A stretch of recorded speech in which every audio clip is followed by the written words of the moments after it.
नमस्कार दोस्तों, मैं विजयपाल एक बार फिर से स्वागत करता हूं आप सभी का आपके अपने channel simple maths for you में।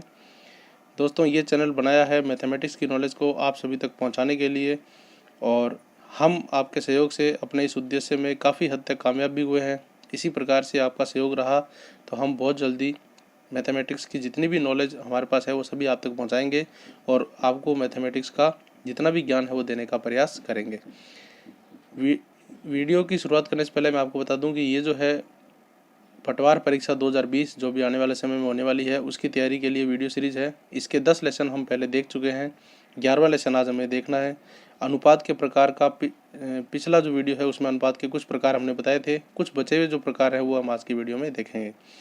तो वीडियो शुरू करने से पहले मैं सभी से रिक्वेस्ट करूँगा, वीडियो को ध्यान से देखिए, फुल आवाज़ में देखिए, अंत तक देखिए। अच्छा लगे तो लाइक कीजिए, चैनल पर नए हो तो सब्सक्राइब कर दीजिए और अपने सभी दोस्तों को इस वीडियो को शेयर कीजिए ताकि वो भी इसका लाभ उठा सकें।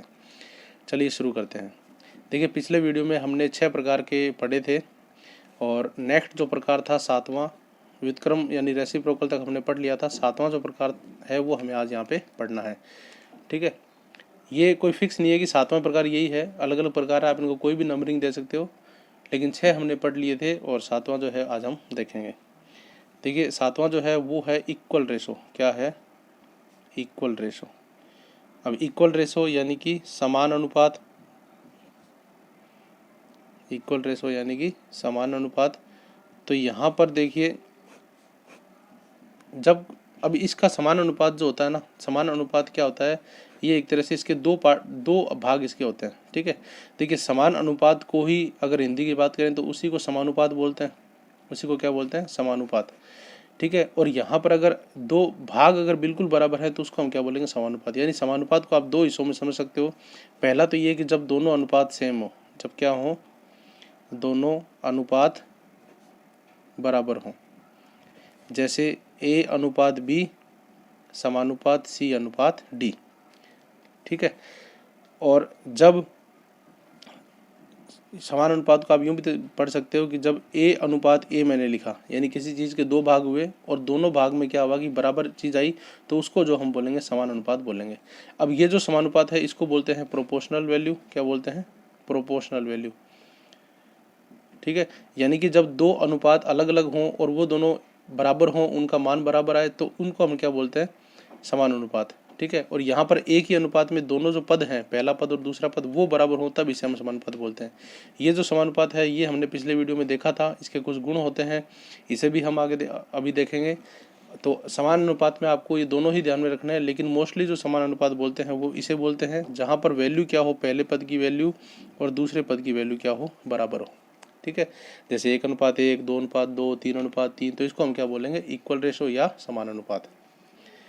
ठीक है, उसके बाद अगला है in equal ratio. In equal ratio या असमान अनुपात या असमानुपात आप बोल सकते हो, असमान अनुपात। अब यहाँ पर देखिए बिल्कुल इसका उल्टा है, ये तो चीज़ अलग होगी, ये तो प्रोपोर्शनल हो गया, यहाँ पे इसको नहीं देखना, इसका उल्टा है ये। तो ये क्या था? समान अनुपात जब दोनों चीज़ समान हो, और इन इक्वल रेशो जब दोनों पद क्या हो? असमान हो। दोनों पद क्या हो? असमान हो।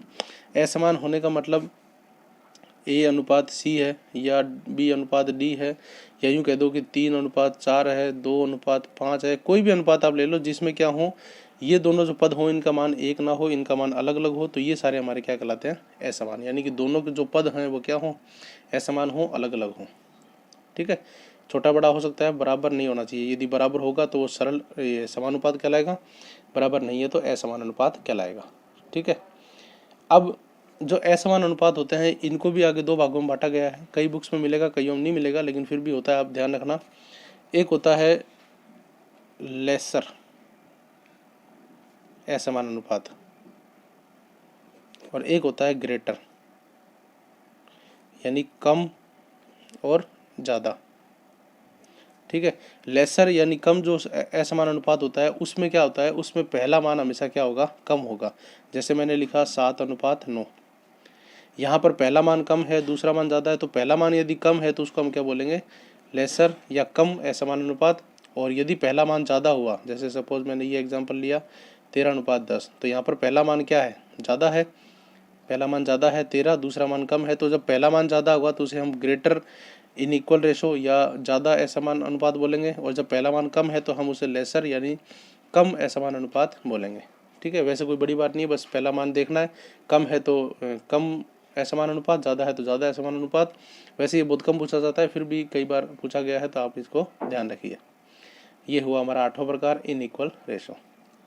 ठीक है, उसके बाद हम लेते हैं नेक्स्ट 9 नंबर प्रकार। 9 नंबर का जो प्रकार है ये कई बार क्वेश्चनों में काम आता है, इसको हम बोलते हैं योगांतरानुपात। क्या बोलते हैं? योगांतरानुपात। अब योगांतरानुपात क्या होता है, इंग्लिश में से बोलते हैं एड सब रेशो या एडिशन सब्सट्रैक्शन रेशो, आप पूरा भी बोल सकते हो, या एड सब रेशो। यहाँ पर ध्यान से देखिए, ये बना है योग और अंतर के अनुपात से। ये किससे बना है? योग और अंतर के अनुपात से। यानी जब अनुपात में आप जोड़ो और अंतर कर दो, उसका जो अनुपात होता है उसे हम बोलते हैं योगांतर अनुपात। एग्जाम्पल के लिए सपोज कोई एग्जाम्पल है ए अनुपात बी, कोई अनुपात है ए अनुपात बी। अब यहाँ पे आप क्या करो, पहले तो इन दोनों का योग ले लो और फिर इन दोनों का अंतर ले लो, यानी घटाव ले लो। इनका जो अनुपात होगा ये क्या कहलाएगा आपके पास? योगांतर अनुपात। ठीक है, इसको कई बुक्स में बट्टे में भी लिखा हो सकता है, क्योंकि मैंने बताया था जो अनुपात होता है उसे हम आप भिन्न रूप में भी दर्शा सकते हो। तो ए अनुपात बी को आप यूँ लिख सकते हो कि ए प्लस बी और बट्टे में ए माइनस बी। ये ए प्लस बी बट्टे में ए माइनस बी, तो ये इसका क्या हो जाएगा? योगांतर अनुपात। ठीक है, यानी एक बार दोनों का योग करना है, एक बार दोनों का अंतर करना है। एक एग्जाम्पल, न्यूमेरिकल एग्जाम्पल अपन देख लेते हैं।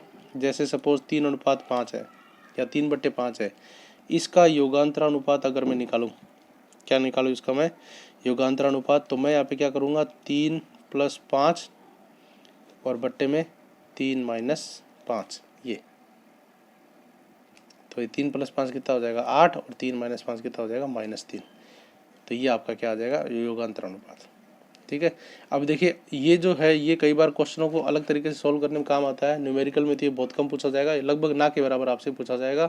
बस आपको ध्यान रखना है योगांतरानुपात क्या है? योग और अंतर का अनुपात। यानी जब आप योग कर दोगे और बट्टे में अंतर कर दोगे तो वह क्या आ जाएगा? योगांतरानुपात। ठीक है, ये हो गया आपका योगांतरानुपात। अब हम एक बात यहाँ पे और देखते हैं, इंपॉर्टेंट बात है। समानुपात जो हमने पढ़ा था, कल के वीडियो में भी पढ़ा था, और आज जब हमने इक्वल रेशो पढ़ा उसमें भी ये जो बात आई थी समानुपात।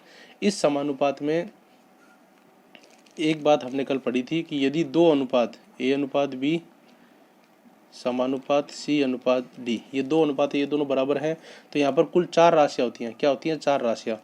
प्रथम जो राशि होती है उसको बोलते हैं प्रथमानुपात, ये बात मैंने आपको बताई थी। द्वितीय जो राशि होती है उसको बोलते हैं द्वितीय अनुपात।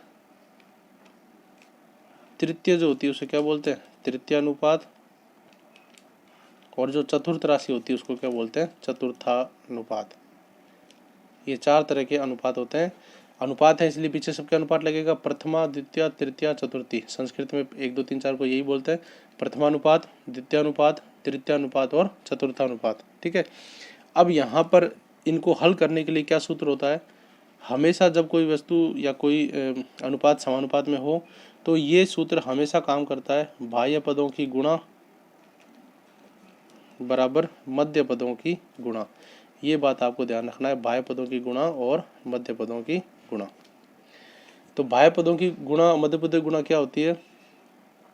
बाह्य पदों की गुणा होगी ए अनुपात बी, यानी कि पहला पद ये रहा और बाहरी पद ये रहा, यानी पहला और आखिरी। तो यहाँ हो जाएगा ए इंटू डी बराबर होगा किसके? मध्य पदों की गुणा। मध्य पद क्या है? बी और सी के, तो ये हो जाएगा बी इंटू सी।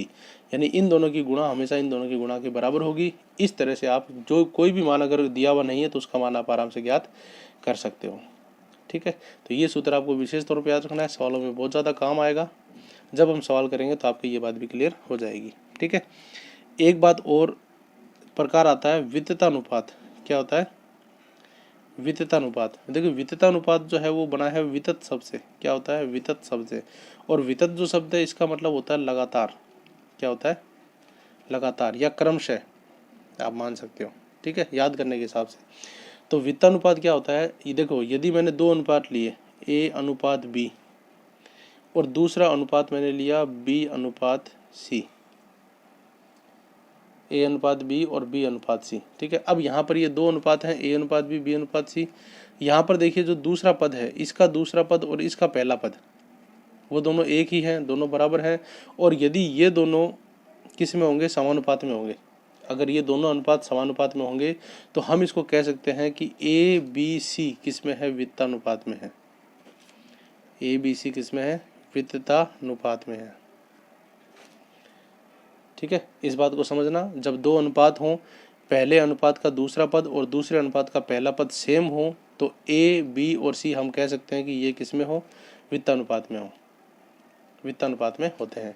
अब वित्तानुपात में होने का मतलब, यदि A, B, C वित्तानुपात में है तो आप उनको लिख सकते हो A अनुपात B समानुपात B अनुपात C, इस तरीके से। और यहाँ पर जब आप सूत्र लगाओगे बाह्य पदों की गुणा बराबर मध्य पदों की गुणा, तो बाह्य पदों क्या होंगे, ये दोनों, और मध्य पद क्या होंगे, ये दोनों। तो यहाँ पर बाह्य पदों की गुणा क्या आ जाएगी, A इंटू C, और मध्य पदों की गुणा क्या आ जाएगी, B इंटू B। तो यहाँ पर B इंटू B क्या हो जाएगा, B स्क्वायर। B और B इंटू B क्या हो जाएगा, B स्क्वायर। ठीक है, तो इस बात को आप इस तरह से लिख सकते हो, आप इस बात को इस तरह से समझ सकते हो कि जब A, B और C वित्तानुपात में हो, जब A, B और C क्या हो, वित्तानुपात में हो, तो A इंटू C बराबर B स्क्वायर होता है, या B स्क्वायर बराबर A इंटू C होता है। ये आपको सूत्र याद रखना है। ये कैसे होता है, अभी हमने पीछे देखा, क्योंकि ABC जब वित्तानुपात में है तो आप उसको क्या लिखोगे, A अनुपात B समानुपात B अनुपात C, ये आप लिखोगे। और यहाँ पर बाह्य पदों की गुणा करो और मध्य पदों की गुणा करो, तो A इंटू C बराबर B into B, B into B तो हो जाएगा B स्क्वायर, और A इंटू C हो जाएगा A इंटू C। तो ये आपके पास सूत्र आएगा, यही वो सूत्र है। ठीक है, तो ये हो गया वित्तानुपात। और जब कोई भी तीन राशि वित्तानुपात में होती है, जैसे A, B, C वित्तानुपात में है, तो इन तीनों के जो नाम होते हैं वो क्या होते हैं, तब इसमें तीन पदों में हम इसको बोलते हैं प्रथम पद, क्या बोलते हैं, वित्तानुपात का प्रथम पद, इसको बोलते हैं मध्य पद, इसको बोलते हैं मध्य पद, और इसको बोलते हैं तृतीय पद या अंतिम पद बोल सकते हैं। क्या बोल सकते हैं, तृतीय पद या अंतिम पद, क्योंकि ये लास्ट का पद है। और यहाँ पर मध्य पद जो है B, वो ज्ञात करने का सूत्र ये है, यानी B स्क्वायर बराबर A इंटू C। ठीक है, इस तरह से। तो ये हुआ वित्तानुपात। वित्तानुपात पे क्वेश्चन कई बार आते हैं, समानुपात पे भी आते हैं। तो ये जो अनुपात हैं ये बहुत ही इंपॉर्टेंट टॉपिक है। तो आज के वीडियो में इतना ही। आज हमने जो भी अनुपात के बारे में, बचे हुए अनुपात के प्रकार थे उनके बारे में पढ़ा, समानुपात के बारे में पढ़ा। तो ये जो है इन सब का आपको अध्ययन करना है, ध्यान में रखना है, बहुत ही इंपॉर्टेंट टॉपिक है। तो वीडियो देखने के लिए आप सभी का, लास्ट तक वीडियो देखने के लिए आप सभी का धन्यवाद। चैनल वीडियो अच्छा लगे तो इसे लाइक कीजिए, चैनल पर नए हैं तो सब्सक्राइब जरूर कर दीजिए, और अपने सभी दोस्तों को शेयर कर दीजिए ताकि वो भी इस वीडियो का लाभ उठा सकें। मिलते हैं बहुत जल्द अगले वीडियो में, तब तक के लिए धन्यवाद।